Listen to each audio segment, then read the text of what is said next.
not to defend Olivia Nuzzi, because I absolutely am not defending a woman who is supposed to be a journalist and has made it a habit of sleeping with married politicians and then playing the victim. There's clearly something off.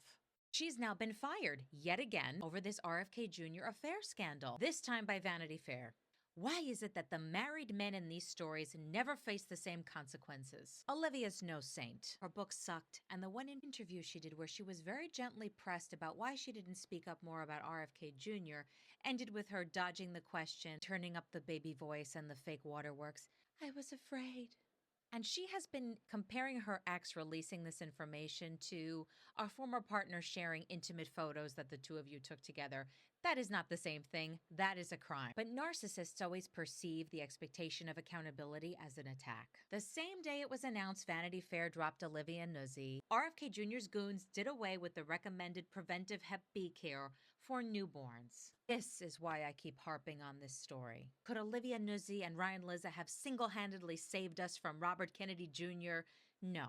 But I think a man who everyone knew would be profoundly dangerous should have been met with opposition from all angles. The key is momentum. That's how Matt Gaetz lost his nomination. There were women coming forward with allegations about RFK Jr.'s inappropriate behavior toward them. Caroline Kennedy came out with a very powerful statement about him being a predator. That would have been the perfect opportunity for Olivia Nuzzi and Ryan Lizza to speak up. Hey, this guy is a heavy drug user and he can't stop cheating on his wife. And he's been having this online affair with a journalist so he could manipulate her into squashing negative stories about him and collecting intel on his opponents. There was so much they sat on for their own interests. Now he gets to sit there and dismantle decades of public health advances. That will have consequences we haven't even scratched the surface of.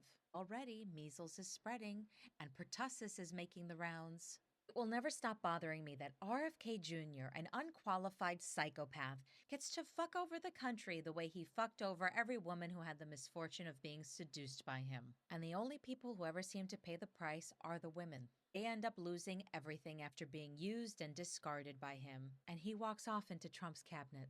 After he causes another pandemic, will he be kicked out of office? I think he will, but it won't be because of that. It'll be that Trump has finally had enough of that voice. The voice that sounds like how I imagine the blender sounded when he threw small live animals into it in front of his cousin Caroline. She tried to warn us.